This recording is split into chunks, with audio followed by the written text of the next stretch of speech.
بسم اللہ الرحمن الرحیم. ناظرین کرام السلام علیکم. آپ دیکھ رہے ہیں آواز پاکستان عبد الباسط کے ساتھ، اور میرے ساتھ موجود ہیں ہماری کو ہوسٹ ارم خان. السلام علیکم. جی ارم خان، کیا موضوعات ہیں آج کے؟ سر آج ہم ڈفرینٹ موضوعات پہ بات کریں گے. سب سے پہلے ہم مقبوضہ کشمیر کے موجودہ حالات کے بارے میں بات کریں گے. اس کے ساتھ ساتھ ہم پاکستان کے دوسرے اسلامی ممالک کے ساتھ جو موجودہ تعلقات ہیں یہ کس نہج پہ جا رہے ہیں اس کے بارے میں بات کریں گے. بھارت نے ہمیں جوہری ہتھیار استعمال کرنے کی ایک دھمکی دی تھی، اس کے بارے میں بھی ہم بات کریں گے کہ کیا یہ کس حد تک ویلڈ ہے اور یہ ہمیں کتنے خطرات لاحق ہو سکتے ہیں. ساتھ ہی ہماری تبدیلی حکومت نے ایک اور قدم اٹھایا ہے اور ایک اور کنٹروورشل قدم اٹھایا ہے، جس میں انہوں نے الیکشن کمیشن کے ارکان 2 ہیں ان کی تقرری کرنی تھی اور بغیر اپوزیشن کو بتائے انہوں نے یہ تقرری کی ہے. تو سر سب سے پہلے ہم مقبوضہ کشمیر کے بارے میں بات کر لیتے ہیں. بالکل ٹھیک ہے جی. کیونکہ آج اس ہفتے کا ہمارا آخری پروگرام ہے تو ہم چاہتے ہیں کہ بہت سے موضوعات جو اکٹھے ہو گئے ہیں جی ان پہ مختصراً تجزیہ کرتے کے آگے بڑھتے رہیں.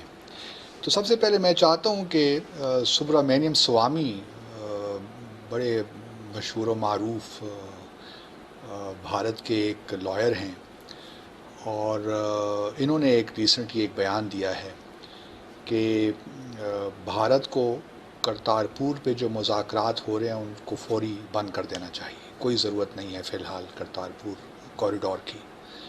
اور جہاں تک سکھ کمیونٹی کا تعلق ہے ان کو یہ بات بتائی جا سکتی ہے کہ اس وقت حالات سازگار نہیں ہیں اس قسم کی بات چیت کرنے کی پاکستان کے ساتھ، اور پاکستان کے ساتھ کوئی بات چیت کے سارے دروازے بند کر دینے چاہیے. ٹھیک ہے.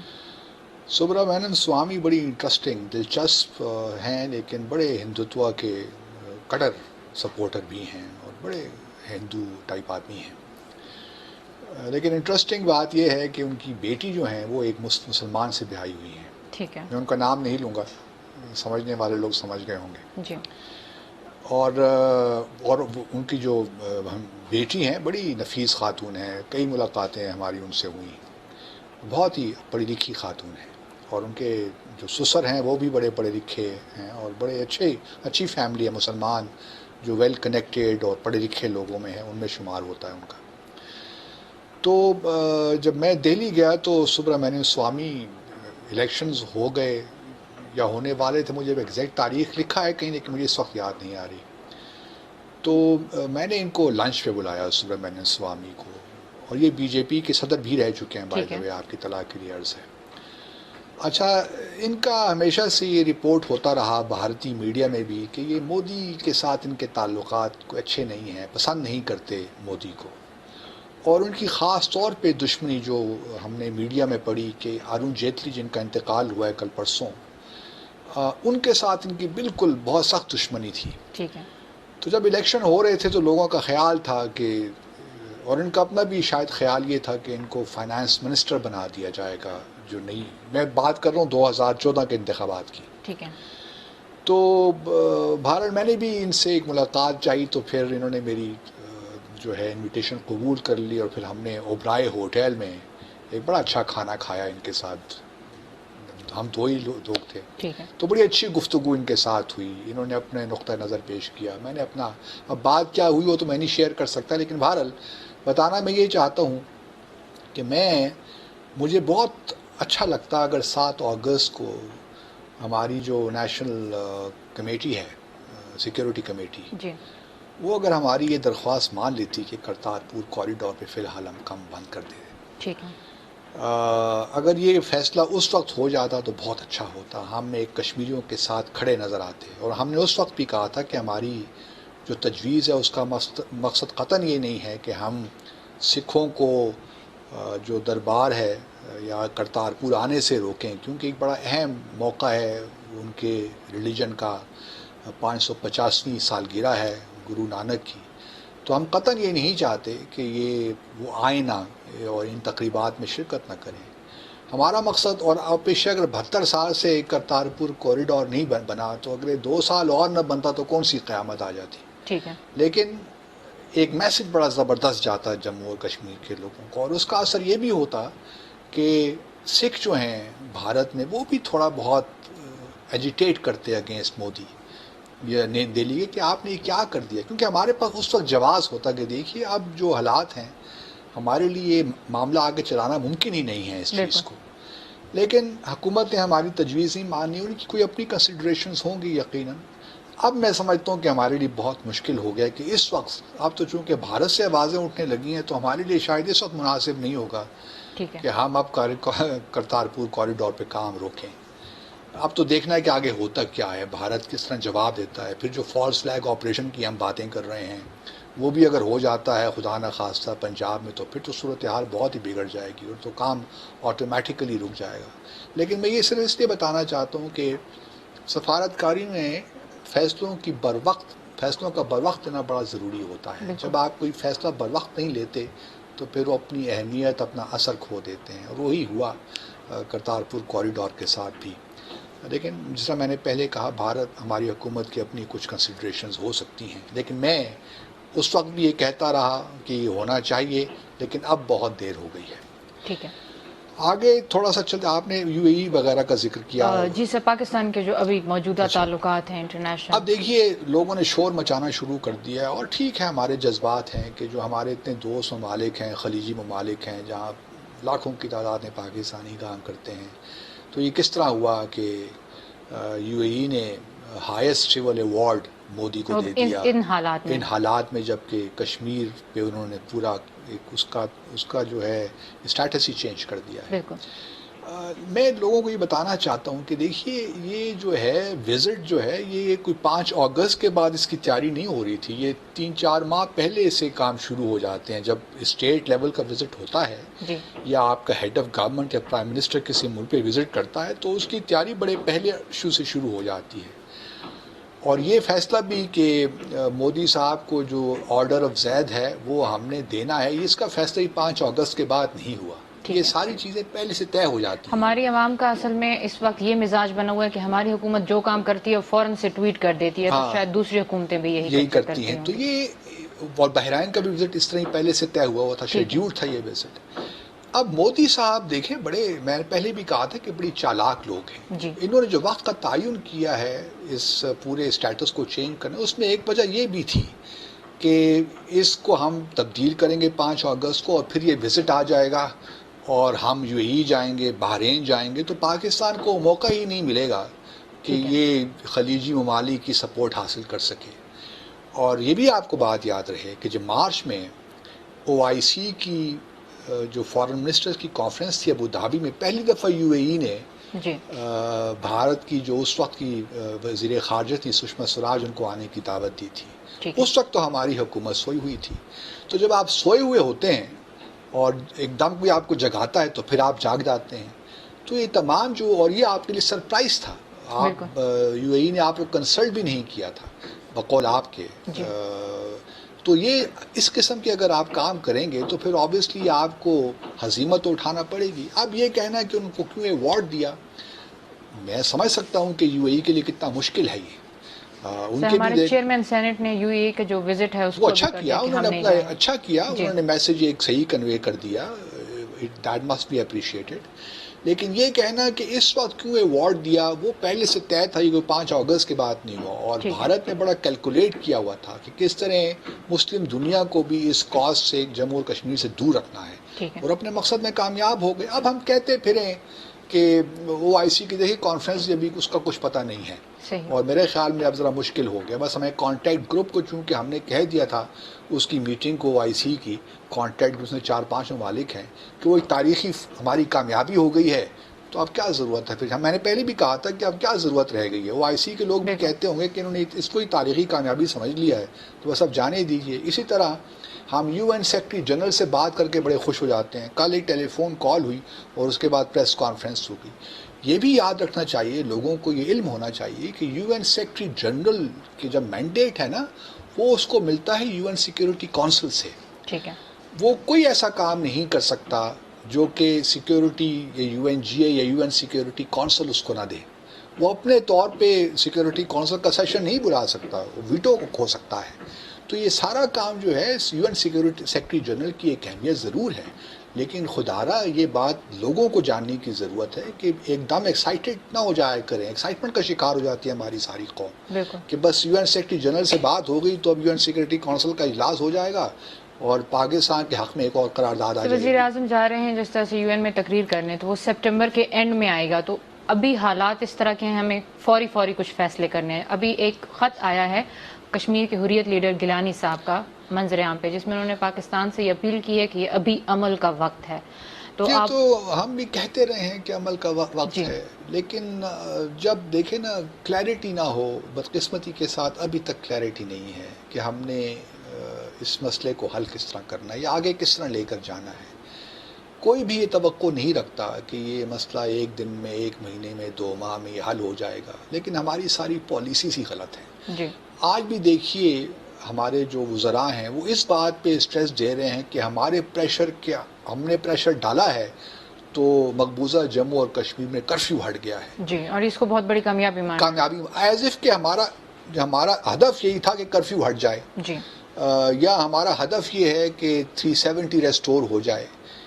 ٹھیک ہے، یہ ساری باتیں اپنی جگہ پہ ہیں، لیکن خدارا ان چیزوں کو اس طرح بڑھا چڑھا کے پیش نہ کریں کہ دنیا اور کشمیریوں کو غلط میسیجز آپ دیں. بالکل. دنیا کو بھی غلط میسیج آ رہا ہے اور کشمیریوں کو بھی غلط میسیج آ رہا ہے، تو اس پہ تھوڑی سی احتیاط کریں. پھر آج ایک اور واقعہ بھی ہوا. جی کچھ ہمارے جرنلسٹ ہیں، انہوں نے ٹویٹس شروع کر دیے کہ جی اسرائیل کو ہمیں اب ماننا چاہیے. جی UAE نے اور بحرین نے اور سعودی عرب ہمارے ساتھ کھڑے نہیں ہوئے جموں اور کشمیر میں، جی تو ہمارے لیے کوئی ضرورت نہیں ہے کہ اب ہم اسرائیل کے ساتھ اپنے تعلقات نہ اسٹیبلش کریں، کیونکہ ابھی ہم اسرائیل کو مانتے ہی نہیں کہ اسرائیل کوئی ایسا ملک ہے جو ایگزسٹ کرتا ہے. ٹھیک ہے.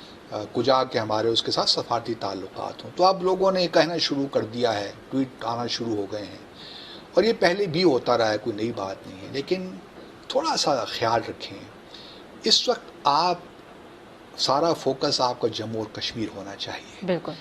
کیا لوگ یہ سمجھتے ہیں کہ ہماری جو پالیسی ہے اسرائیل کے حوالے سے یا بیت المقدس کے حوالے سے وہ عرب دنیا کی وجہ سے ہے؟ ایسی بات نہیں ہے. ہمارا ایک اصولی موقف ہے حق خود ارادیت کو لے کر. اسرائیل کو ہم اس لیے ریکگنائز نہیں کرتے کہ اس نے ہمارا جو ہمارے دلوں سے بڑا قریب ہے وہ علاقہ، اس پہ قبضہ کر رکھا ہے. بالکل. اس کا تعلق عرب یا عجم کی دنیا سے نہیں ہے. یہ ایک اصولی موقف ہے، اور یہی موقف ہم کشمیر میں بھی کہتے ہیں کہ حق خود ارادیت کا معاملہ ہے. اگر آپ اسرائیل کو چلیں تسلیم بھی کر لیتے ہیں، میں یہ نہیں کہتا کہ آپ لانگ ٹرم میں اس کو کنسیڈر نہ کریں، لیکن کیا یہ وقت ہے یہ باتیں کرنے کا؟ بالکل. آپ کی ساری توجہ ہونی چاہیے اس وقت اور مقبوضہ مسئلہ جموں اور کشمیر کشمیر میں سر یہ بھی تو دیکھا جائے کہ بھارت جو اسٹریٹجی اپنا رہا ہے وہ اسرائیل سے اسرائیل کی ہے. تو کیا آپ کے متاثر اس ہے. وقت اس قسم کی بحث چھیڑنے سے کیا آپ کے جموں اور کشمیر کا مسئلہ حل ہو جائے گا؟ جی ان کو لوگوں کو اس چیز کا ادراک نہیں ہے. کوئی بات، کون سی بات کس وقت کرنی چاہیے، اس کا اصل وقت کیا ہوتا ہے. یہی سب سے بڑا ہمارا پرابلم ہے. ہر کوئی چھوٹی چھوٹی پبلسٹی لینے کے لیے اس قسم کی باتوں میں اپنے آپ لوگ کر لیتے ہیں، لیکن یہ مناسب وقت نہیں ہے اس وقت اس قسم کی باتیں کرنے کا. یہ پہلے بھی مشرف صاحب کے زمانے میں 2005 مجھے یاد ہے کہ انہوں نے ایک سلسلہ شروع کیا تھا، اور پھر 2 فارن منسٹرز ملے بھی تھے استنبول میں، میٹنگ بھی ہوئی تھی اسرائیلی اور پاکستانی فارن منسٹرز کی. اور اس کے بعد اب جو ہے اپنے ہمارے جو اس وقت جنرل مشرف تھے، وہ 2000 جب گئے تھے امریکہ، وہاں انہوں نے امریکن جوئش کانگریس سے بھی خطاب کیا تھا. تو یہ بڑے عرصے سے کچھ لوگوں کی خواہش ہے کہ ہمارے اسرائیل کے ساتھ تعلقات ٹھیک ہو جائیں، لیکن یہ وقت نہیں ہے یہ چیزیں ڈسکس کرنے کا. اپنے آپ کو ڈسٹریکٹ نہ کریں. بالکل. اگر UAE نے اس وقت آپ کے ساتھ کشمیر پہ ساتھ نہیں دیا، یا بحرین آپ کے ساتھ نہیں کھڑا، اس کے باوجود کہ آپ نے بحرین پہ کتنی نوازشیں کی ہوئی ہیں، بالکل. اپنے پولیس آپ نے ان کو پرووائڈ کی، سب کچھ کرنے کے باوجود بھی اگر آپ کے ساتھ نہیں کھڑے تو اس کی وجوہات کچھ اور ہیں، یہ وجہ نہیں ہے. اور اس پہ آپ کو ریئیکٹ نہیں کرنا چاہیے کہ چونکہ انہوں نے نہیں کیا. آپ کا کیا خیال ہے کہ اگر آپ اسرائیل کو ریکگنائز کرتے ہیں تو عرب دنیا میں بڑا شور مچ جائے گا؟ ایسی بھی کوئی بات نہیں ہے. بالکل. وہ تو خوش ہوں گے کہ آپ نے یہ کر دیا، اور ان کے لیے بھی کچھ راستے آپ نے ہموار کر دیے ہیں. بالکل. تو ایسے اپنے آپ کو دھوکہ مت دیں. جو گراؤنڈ پہ سچویشن ہے اس کو انڈرسٹینڈ کریں، اور پھر اپنے آپ کو آپ اس جو آپ کے اہداف ہیں ان کو حاصل کرنے کی کوشش کیجیے. اس وقت ڈسٹریکشن کا وقت نہیں ہے کہ آپ نئے قضیے چھیڑیں، جی. اور کجا یہ کہ آپ جموں اور کشمیر پہ بات کریں، آپ دوسرے موضوعات کو لے کر آ جائیں. تو یہ بالکل میں سمجھتا ہوں کہ نامناسب بات ہوئی ہے آج، اور اس بات کو یہیں پہ ختم کر دینا چاہیے. اس پہ اور کوئی گنجائش نہیں ہے اس وقت کم از کم اس پہ بحث کی. اپنا سارا فوکس آپ کو جموں اور کشمیر پہ رکھنا چاہیے. اچھا، سب سے امپورٹنٹ بات یہ ہے کہ جب قرآن پاک میں کہہ دیا گیا ہے کہ یہود و نصارہ تمہارے دوست نہیں ہو سکتے تو نہیں ہو سکتے. وقت ہوا ایک چھوٹے سے بریک کا. بریک کے بعد واپس آئیں گے اور حکومت کے جو نیا فیصلہ ہے الیکشن کمیشن کے بارے میں اس پہ بات کریں گے.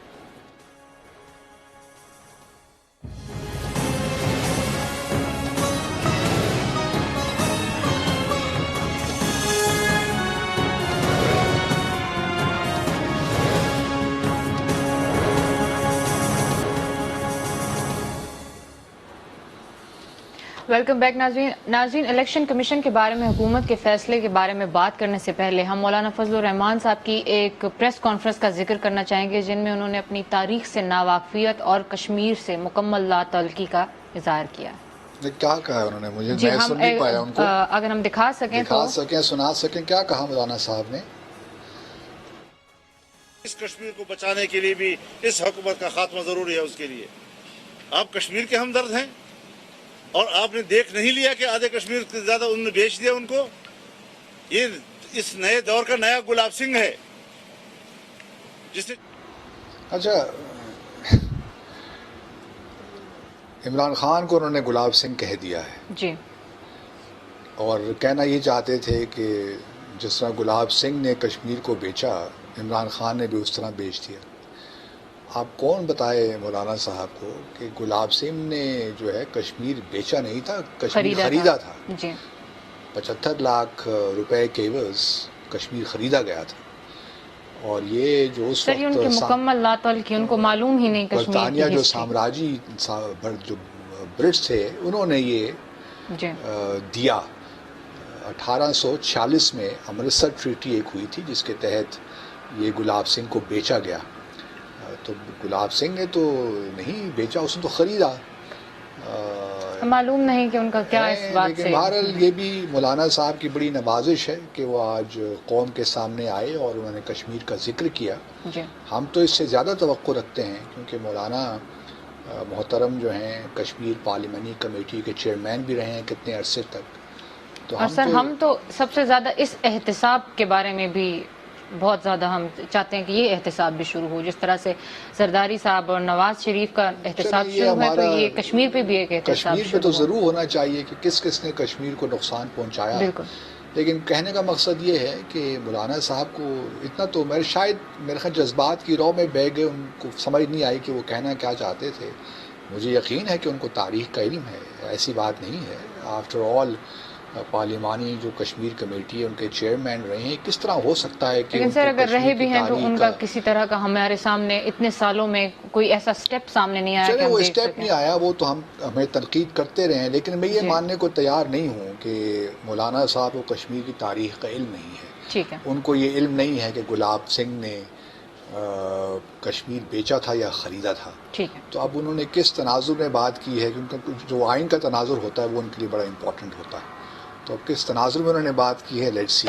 تو سر ابھی ہم بات کریں الیکشن کمیشن کے بارے میں جو حکومت الیکشن کمیشن سے پہلے تھوڑا سا میں کتنے وقت ہمارے پاس ہے اس وقت، تو پہلے ہم ذرا بات نہ کر لیں جو راجناتھ سنگھ جو ڈیفنس منسٹر ہیں بھارت کے، انہوں نے، کیونکہ ہمارا اس ہفتے کا آخری پروگرام ہے تو میں چاہتا ہوں سب چیزیں جلدی جلدی کور کر لیں.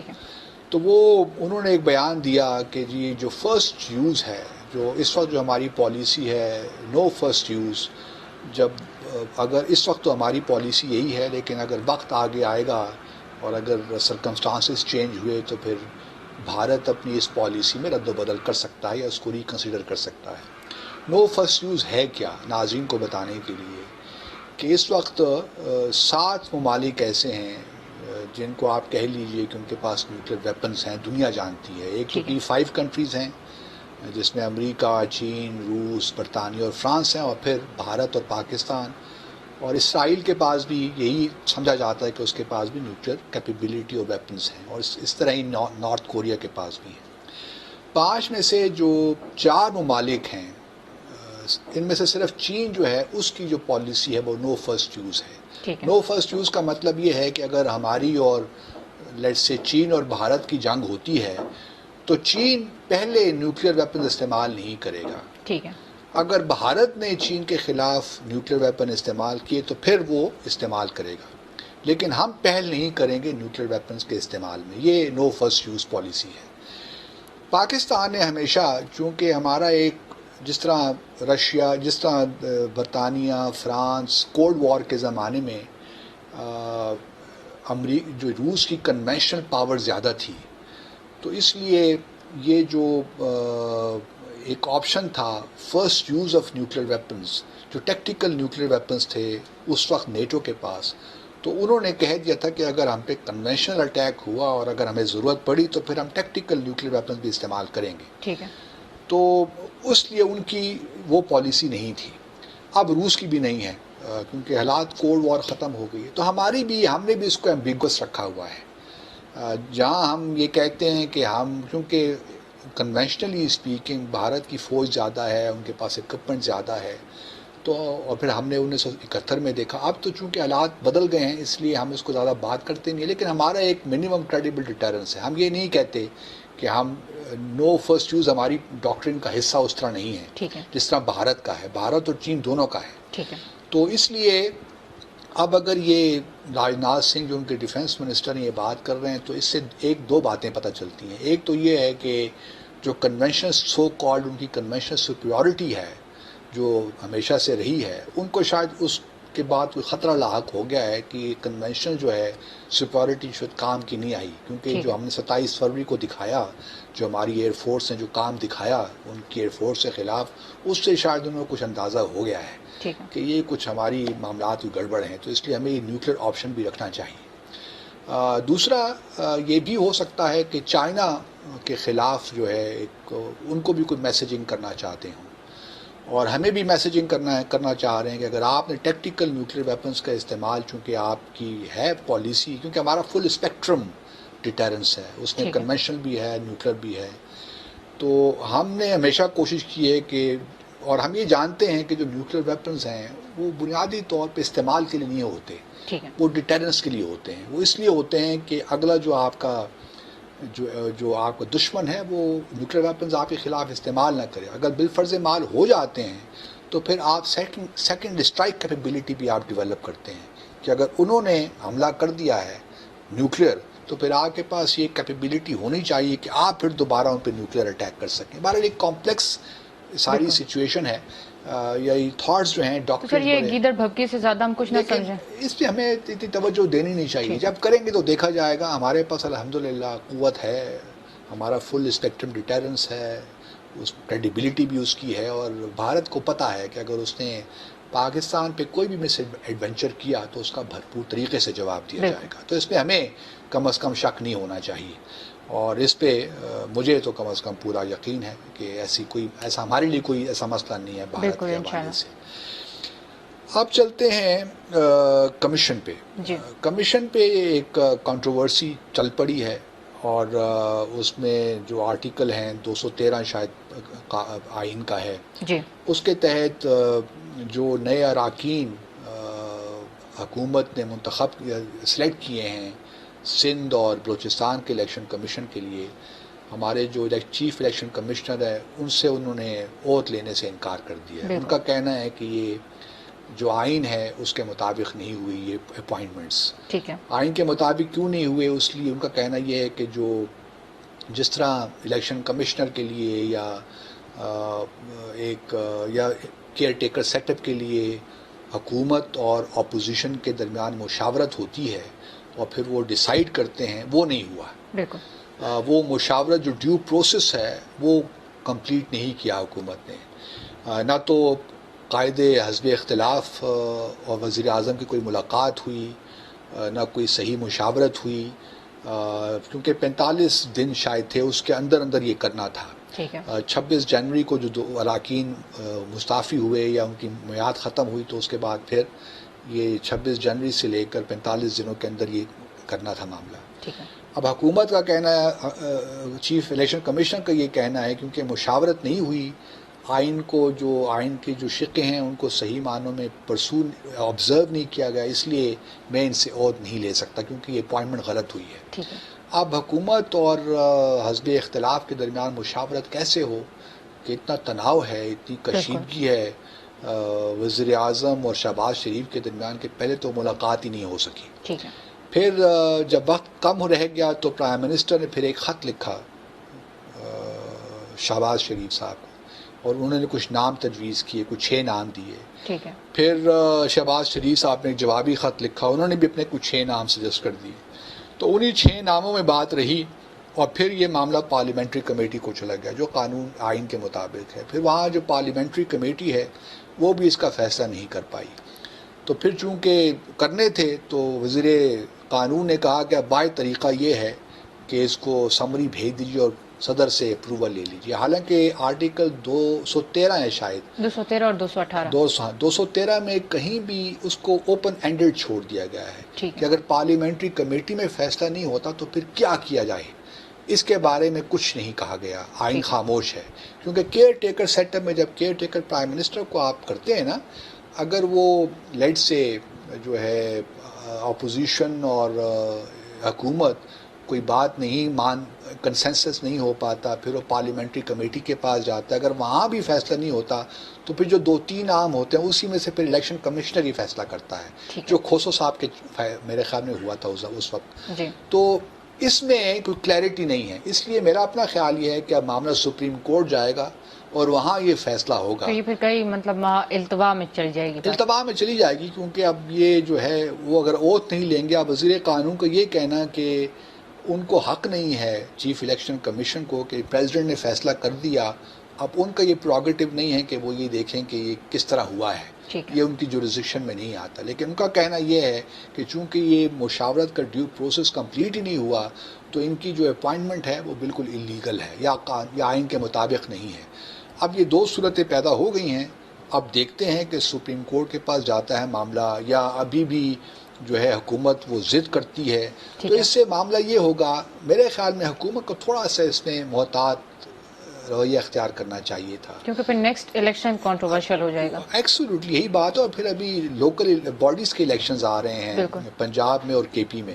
تو یہ تمام چیزیں جو ہیں حکومت کو چاہیے، وزیر اعظم کو چاہیے تھا کہ وہ آگے بڑھتے اور قائد حزب اختلاف سے ملاقات کرتے، ان کو بلاتے اور ایک مشاورت کا جو سلسلہ ہم ایکسپیکٹ کرتے ہیں وہ ہوتا. لیکن اس وقت نہ جانے کیوں سر حالات بھی اس طرح کے ہیں کہ ابھی اس وقت حکومت اور اپوزیشن کو ایک پیج پہ ہونا چاہیے تھا. یہ بھی وہ تو ہم پہلے بھی کہہ چکے ہیں کہ جب تک اندر سے یونائٹڈ نہیں ہوں گے، ایک پیج پہ نہیں ہوں گے، اور خاص طور پہ جموں اور کشمیر کے مسئلے کو لے کر تو کوئی میسیجنگ ٹھیک نہیں ہو پائے گی نا. اس ورنہ آپ کی پالیسیز دیکھیں نا، اس وقت سے اپوزیشن بھی غائب ہے.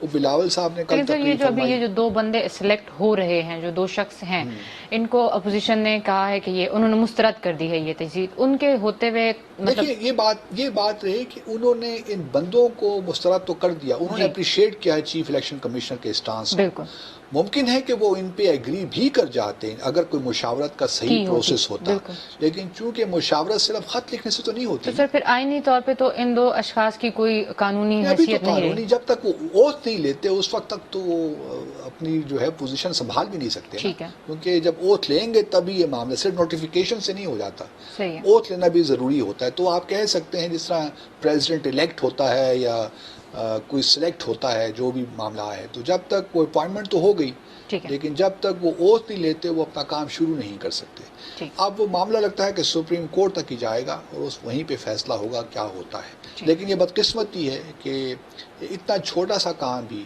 جو ہے وہ بھی اپوزیشن اور حکومت کے درمیان سیاست کی نظر ہو جاتا ہے، جو بدقسمتی ہے اس ملک کی. بڑے بڑے ایشوز کیسے ہم سالو کریں گے. ناظرین وقت ہوا ایک چھوٹے سے بریک کا، اور بریک کے بعد انشاءاللہ آپ کی لائیو کالز لیں گے.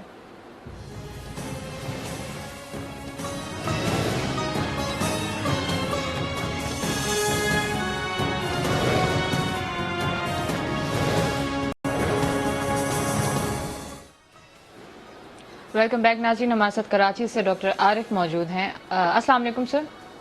السلام علیکم ڈاکٹر عارف بات کر رہا ہوں کراچی سے. جی وعلیکم السلام. ڈاکٹر صاحب فرمائیے آج کیا ذہن میں آپ کے جو آپ ہم سے شیئر کرنا چاہتے ہیں؟ میرے ذہن میں تو ایک ہی بات ہے کہ جنگ کے مسئلے کا حل نہیں، جنگ بہت بری ہے، لیکن جہاد کی سبیل اللہ تمام مسائل کا حل ہے. جہاد کے سبیل اللہ کے لیے قیادت بھی چاہیے اور ہم لوگوں کو تیار بھی ہونا چاہیے. اور اس کے لیے مشکلات جو آئیں گی اس کے لیے بھی تیار ہونا چاہیے. اس کے ایسے نہیں آئے گا بیٹھے بٹھائے کہ تو کیا ڈاکٹر صاحب کیا ہم تیار ہیں؟ UN سیکورٹی کونسل کی سب بکواس ہے. یہ نہیں تو کیا ہم بحیثیت قوم تیار ہیں اس کے لیے؟ آپ کا کیا خیال ہے؟ میں تو تیار ہوں. نہیں آپ کی تو بات نہیں، میں بحیثیت قوم کی بات کر رہا ہوں. ہمارے صفت فلاح ہمیں آرڈر دیں جو ہم کام کرنے کو تیار ہیں، وہ ان کا فیصلہ ہوگا. بہت شکریہ، بہت شکریہ. چلیں بہت شکریہ. بڑی دلچسپ بات بتاؤں آپ کو کہ اس وقت یو اے ای میں جی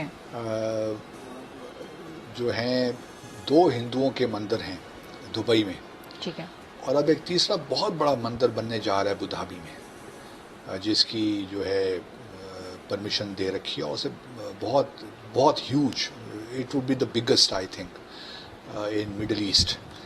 بحرین میں بے شمار مندر ہیں، اور ابھی ایک اور مندر مانامہ جو کیپٹل ہے بحرین کا، وہاں بننے جا رہا ہے، جس میں بھارت تقریباً $400 ملین خرچ کرے گا. اب دیکھیے یہ جو سرزمین ہے نا، اس میں جو حجاز کا علاقہ ہے یہ اللہ تعالیٰ نے اپنے لیے مختص کر دیا ہے. بس دعا یہ کریں کہ سعودی عرب میں یہ نہ پہنچ جائے معاملہ، کیونکہ وہ پھر اللہ تعالیٰ کا وہاں پھر وہ پھر اللہ کا قہر اور عذاب نازل ہوگا. تو میں ایسے ہی ایک بات کر رہا تھا جو میرے ذہن میں آئی. ایک اور کالر ہے ہمارے ساتھ. ہیلو. جی السلام علیکم بادل صاحب. جی وعلیکم السلام. کون صاحب؟ جی میرا نام نجیب ہے، میں کراچی سے بات کر رہا ہوں. جی نہیں سر، فرمائیے کیا کہنا چاہتے ہیں، بتائیے. ایک آبزرویشن ہے. جی فرمائیے. کہ ہم لوگ جو ہیں وہ زیادہ تر پاسٹ کے بارے میں ڈسکس کرتے رہتے ہیں. جی ہاں جی سن رہے ہیں. اور جی جب ہم پاسٹ کے بارے میں ڈسکس کرتے ہیں تو پریزنٹ کو ریکگنائز نہیں کر سکتے. ٹھیک. اور جب پریزنٹ کو ریکگنائز نہیں کریں گے تو آگے کیا ہونے والا ہے اس کے بارے میں تو بڑا مشکل ہو جائے گا. بالکل ٹھیک. تو ابھی جو سچویشن ہے اس کو ابھی تک یہ لوگ ریئلائز نہیں کر رہے ہیں کہ یہ کتنی کریٹیکل سچویشن ہو سکتی ہے. مجھے خوشی ہے کہ آپ ہم سے اتفاق کرتے ہیں نجیب صاحب. ہم بھی یہی کہہ رہے ہیں کہ حکومت کو ابھی تک کوئی ادراک نہیں ہے، کلیئرٹی نہیں ہے کہ اس معاملے کو ہینڈل کس طرح کرنا ہے. بے تکی باتیں، بے ربط قسم کے بیانات، اور کوئی اسٹریٹجی نہیں ہے، بس ایڈھاکزم ہے. ہم نے پہلے پروگرام میں میرے خیال میں 4 یا 5 اگست کو کہا تھا، 5 یا 6 اگست کو، کہ ایڈھاکزم سے اب بات نہیں بنے گی. بالکل. ایک پالیسی اسٹریٹجی ہونی چاہیے کہ آپ نے ہر قدم جو اٹھانا ہے اس سے اگلا قدم کیا ہے، اس کے اگر نتائج یہ نکلیں گے تو اس سے آپ نے کیسے ڈیل کرنا ہے. پوری ایک اسٹریٹجی بنتی ہے. لیکن یہاں پہ لگتا یہی ہے کہ جی میری ملاقات ہوگی تو میں ان سے بات کروں گا، ٹیلی فون میں نے کر لیا، یہ ہوا. آپ دیکھیے G7 کی ہو رہی ہے میٹنگ، اس میں مودی ٹرمپ سے ہی ملیں گے، بورس جانسن سے ہی مل رہے ہیں، حضرت مل رہے ہیں. تو انہوں نے پورا جو وقت کا تعین ہے نا بڑے حساب سے کیا ہے کہ کب ہم نے کرنا ہے اور کس طرح معاملات کو آگے لے کر چلنا ہے. تو ہمارے لیے چیلنج ہیوج ہے. میں اس کو ایکسیپٹ کرتا ہوں، ایکنالج کرتا ہوں کہ حکومت کے لیے کوئی آسان کام نہیں ہے. اسی لیے میں کہتا ہوں کہ تیاری کر کے رکھیں، کامیابی ہو ناکامی ہو، لیکن کم از کم یہ تو نظر آئے نا کہ آپ کام کر رہے ہیں، اور کام ایسا کر رہے ہیں کہ ایک اسٹریٹجی کے تحت کام کر رہے ہیں. تو یہ ایک بنیادی فرق ہے جو میں کہہ رہا ہوں اور جو حکومت کر رہی ہے. ہمارے ساتھ ایک کالر ہیں. السلام علیکم. وعلیکم السلام. جی کون صاحب؟ جی محمد ایوب بات کر رہا ہوں. جی فرمائیے کیا کہنا چاہتے ہیں محمد ایوب صاحب. کیا حال ہے سر؟ کیسا ہے؟ ٹھیک ٹھاک. اللہ کا بڑا کرم ہے. آپ خیریت سے ہیں؟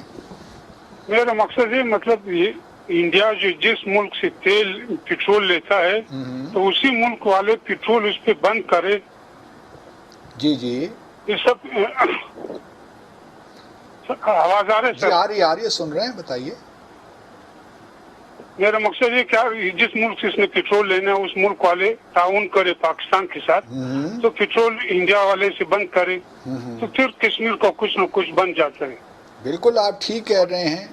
ایوب صاحب کی یہ تجویز تو بہت اچھی ہے لیکن حقیقت سے بہت دور ہے. جائے تو جو نہیں کہاں، دیکھیے نا اب یہ ہونا ناممکن ہے کیونکہ بھارت خام تیل استعمال کرنے والا شاید تیسرا بڑا ملک ہے، اور پھر جو ہے وہ تیل اپنا لیتا ہی نہیں ممالک سے. کویت سے پہلے عراق سے، ایران سے تھا. اب ایران کو اپریشیٹ کرنا چاہیے کہ جو امام، جو ان کے اسپریچول لیڈر ہیں، انہوں نے جو بیان دیا ہے وہ کسی اور عرب ملک نے نہیں دیا. اور ہم اپریشیٹ کرتے ہیں ایران کو جس طرح کھل کے انہوں نے کشمیریوں کی سپورٹ کی ہے. اور یہ تحسین کے لائق ہے، لائق تحسین ہے. بالکل. ایک کالر ہے ہمارے ساتھ. السلام علیکم. السلام علیکم. جی وعلیکم السلام. کون صاحب؟ جی راجہ کلیم بات کر رہا ہوں مظفر آباد آزاد کشمیر سے. جی راجہ صاحب فرمائیے کیا کہنا چاہتے ہیں آپ؟ سر آپ ٹھیک ہیں سر عبدالباد صاحب؟ اللہ کا بڑا کرم ہے. آپ سنائیے، آپ خیریت سے ہیں؟ جی شکر اللہ کا. مظفر آباد سے بات کر رہا ہوں جی آزاد جی کشمیر سے. جی جی کیا کہنا چاہتے ہیں آپ؟ سر میں یہ کہنا چاہ رہا ہوں کہ ہمارے یہاں جنگ کا ماحول ہے، آپ کو پتہ ہی ہے سارے جی جی. معاملات. ہوں. تو میری ریکویسٹ سر یہ کرنا چاہ رہا تھا کہ ہمارے یہاں پاکستان سے جو سیاسی لیڈر آتے ہیں، بلاول صاحب آئے تھے، ساتھ میں عمران خان صاحب آئے تھے، تو یہ سلسلہ جاری رہنا چاہیے آگے بھی. ٹھیک سر ٹھیک. اس سے ہماری بھی حوصلہ افزائی ہوتی ہے، ہمارے جو ساتھ ہمارے مقبوضہ کشمیر کے بہن بھائی وہ بھی بہت خوش ہوتے ہیں. بہت اچھا نقطہ آپ نے اٹھایا. تھینک یو ویری مچ راجہ صاحب فار یور کال. ہم بھی پہلے یہی کہہ چکے نا. دیکھیں باتیں وہی ہیں جو لوگ کر رہے ہیں، اور ہم بھی آواز پاکستان میں یہ بات اٹھاتے رہے ہیں کہ یہ جو پہلے انٹرویوز تھے، پہلے ایک ایکٹیویٹی ہمیں نظر آ رہی تھی 16 اگست سے پہلے، یو این سیکورٹی کونسل کی جو مشاورت ہوئی اس سے پہلے، ہم نے ایک ایسا زبردست، اب وہ سب ختم ہو گیا، ایسا ٹیپر آف ہو رہا ہے، ڈائی ڈاؤن ہو رہا ہے ایسا ایسا. یہی معاملہ ہے. بس مجھے اسی سے دکھ ہوتا ہے کہ کنسسٹنسی نہیں ہے. ہم ایک 24/7 جو ہوتا ہے نا، کوئی کرائسس جب آتا ہے جو اس کو ڈیل کرتے ہیں، تو وہ ہمارے میں وہ نہیں ہے. دنیا بس اپنے اب ایسا آپ دیکھیں گے کہ اگر خدا نہ خواستہ، میں نہیں ہماری خواہش تو یہ نہیں ہے، لیکن کیپیسٹی شاید نہیں ہے. جو ہم نے پہلے بھی کہا تھا، جب آپ کے ریسپانسز بیوروکریٹک ہوں گے تو اس کا نتیجہ یہی نکلے گا. بالکل. ایک کالر ہے ہمارے ساتھ. السلام علیکم. جی وعلیکم السلام. جی کون صاحب؟ جی جاوید بات کر رہا ہوں لاہور سے. جی جاوید صاحب فرمائیے کیا کہنا چاہتے ہیں. اچھا سر، میں یہ پوچھنا چاہ رہا تھا کہ اس خطے میں ہمیشہ جنگ کی صورت رہی ہے انڈیا اور پاکستان کی وجہ سے، تو کیا ہی ایسا اچھا ہوتا جس طرح انڈیا میں آسام، ناگالینڈ، خالستان اور منی پور وغیرہ کی تحریکیں چل رہی ہیں، تو ادھر بھی آزادی کا لیکن ان کو سپریس کیا جا رہا ہے، اور پاکستان میں بھی چند علاقوں میں چلی، تو کیا ہی اچھا ہوتا، یا تقسیم جس کو آپ سمجھ لیں کہ مہاتما گاندھی اور قائد اعظم نے کچھ غلط کی، جس طرح یورپی یونین میں 27 ملکوں میں آج تک کبھی کوئی جھگڑا لڑائی کسی ایشو پہ نہیں ہوتا. تو اگر جنگ کی صورت میں اگر یہ پاکستان انڈیا میں جنوبی ایشیائی یونین ٹائپ کچھ بن جائے تاکہ یہ تمام مسائل حل ہو جائیں، غربت پہ صرف توجہ دی جائے، اور الگ الگ جس طرح تمام ملکوں کو آزادی دے کے ان کا ایک جنوبی ایشیائی یورپی یونین کی طرف سے کام کیا جائے، تو اس سے تمام مسائل ہم دونوں کا. تو جاوید صاحب آپ کی خواہش تو بڑی اچھی ہے اور اپنی جگہ ہے، اس کا احترام بھی کرتے ہیں، لیکن جو زمینی حقائق ہیں وہ بالکل مختلف ہیں. دیکھیے اس وقت ہندوتوا کا مارا ہوا ہے ہندوستان، اور وہ سمجھتے ہیں کہ یہ ہمارے لیے ایک ہماری ہولی لینڈ ہے، اور اس پہ جو مسلمان آئے ہوئے ہیں یہ ان کو نکالنا ہے یہاں سے، یا ان پہ اتنے ظلم کرنے ہیں کہ بالکل دب کے رہ جائیں. دلیتس ہیں، عیسائی ہیں. تو اس وقت آپ یہ اچھا خیال ہے کہ جنوبی ایشیا کی ایک کنفیڈریشن ہونی چاہیے. اگر یہ ایسا ہو جائے تو کیا بات ہے، لیکن آپ یہ توقع نہ رکھیں یہ ہندوتوا کے جو سپورٹرز ہیں RSS وغیرہ کہ وہ آپ کو جینے دیں گے جنوبی ایشیا میں بڑی آسانی کے ساتھ. ابھی آپ کے لیے اور ہندوستان کے مسلمانوں کے لیے، کشمیریوں کے لیے بہت سی مشکلات ابھی آنی باقی ہیں. ایک اور کال لیتے ہیں سر. السلام علیکم. ہیلو السلام علیکم. میں ظفر بول رہا ہوں لاہور سے. جی وعلیکم السلام. کیا کہنا چاہتے ہیں ظفر صاحب؟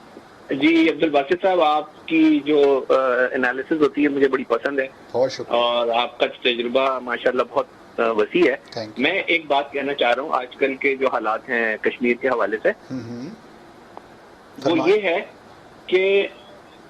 کہ ہم جو ہیں وہ اس کنڈیشن پہ نہیں ہے کہ انڈیا کے ساتھ ہم لڑائی کر سکیں اور جنگ کر سکیں، لیکن ہمیں ایک دفعہ پھر سے جنرل ضیاء الحق کی پالیسی کو اپنانا ہوگا جو انہوں نے افغانستان میں کی تھی، اور اگر ہم وہ پالیسی اپنائیں تو بغیر کسی کنفرنٹیشن کے دنیا سے اور کوئی کنفرنٹریشن لیے بغیر ہم انڈیا کو جو ہے نا بیٹ کر سکتے ہیں گوریلا وار میں. تو آپ کا کیا خیال ہے؟ اچھا نہیں، اس کے بارے میں تو ہم بلکہ میں انڈین ٹیلی ویژن سے بھی بات کر رہا تھا کہ بین الاقوامی قانون کے مطابق آرمڈ اسٹرگل جو ہے وہ بالکل جائز ہے. حق خود ارادیت کے لیے جد و جہد کرنے میں آرمڈ اسٹرگل صرف جائز نہیں ہے، بلکہ ایک ریزولوشن ہے UNGA کی 3314 شاید 1974 کی، اس میں دنیا پہ لازم ہے کہ وہ حق خود ارادیت کی جد و جہد میں ہیلپ کریں، سپورٹ کریں، اور عام اسٹرگل بھی ہو سکتی ہے. لیکن بہرحال 9/11 کے بعد حالات بہت تبدیل ہو گئے ہیں. بھارت نے بڑی ہوشیاری سے اس ساری جد و جہد و کشمیر کی اس کو دہشت گردی کا رنگ دے دیا ہے. پھر پریزیڈنٹ مشرف نے 6 جون 2004 کو جو جوائنٹ اسٹیٹمنٹ بھارت کے ساتھ سائن کی، اس نے اور اس کو تقویت دی کہ ہاں واقعی جی پاکستان کی جو زمین ہے وہ دہشت گردی کے لیے استعمال ہو رہی تھی. تو ان تمام معاملات میں ہمارے جو موقف تھے اس کو تھوڑا بہت کمزور کیا. حالانکہ بین الاقوامی قانون کے مطابق بھی جو حق خود ارادیت کی جد و جہد ہے وہ بالکل جائز ہے، عام اسٹرگل جائز ہے، اور دنیا پہ یہ فرض ہے کہ وہ اسٹرگل کی سپورٹ اور اس کی حوصلہ افزائی کرے. بالکل. اور ظفر صاحب نے کہا کہ ہم اس کیپیسٹی میں نہیں ہیں کہ ہم بھارت سے کوئی جنگ جیت سکیں یا ہم اس طرح سے، لیکن بات ایسی نہیں ہے ظفر صاحب، جنگیں جذبوں سے جیتی جاتی ہیں. اور امید کرتے ہیں کہ آپ کو ہمارا آج کا پروگرام پسند آیا ہوگا. آپ ہمیں یوٹیوب، فیس بک اور ٹویٹر پہ فالو کر سکتے ہیں، اپنی آراء بھی دے سکتے ہیں. اللہ حافظ. پاکستان زندہ باد.